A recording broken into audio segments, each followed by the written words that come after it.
Hello everyone welcome to BK Prayas. तो आज थिला कार्तिक पूर्णिमा। तो भोर 5टा देखि पाथे आमे तीन प्राणी हे गेलनु रेडी काहेकि ना आमे जीवु डंगा छाड़ी। तो आज कार्तिक पूर्णिमा रे आपण मान को ढेर सारा भल पाइबा शुभकामना।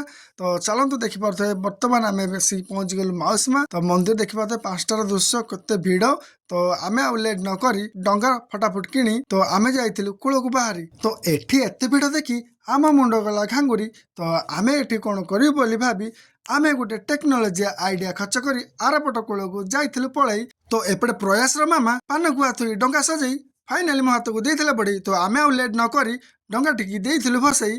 तो एपटे प्रयास सब किछि देखी मने मने हौ थाए खुशी। तो फाइनाली संग माने डंगाटी छाड़ी आमे आस्तिलु मंदिर दर्शन करी। तो मंदिर एते भिड़ थिबारु तो दीपटे जाली आमे पळी आस्तिलु घर को बारी। तो आमने एठी जणे रिलेटिव देखाई जिबारु आमे तांको टी हाय बाय टाटा करी तो आमे पळी आइतिलु घर को बाहरी। तो आशा करछि संग माने वीडियो जदी आपण मानको भल लागिथे तो लाइक कमेंट शेयर सब्सक्राइब करबे जमा भी भूलिबेनी। जय जगन्नाथ संग माने लव यू ऑल।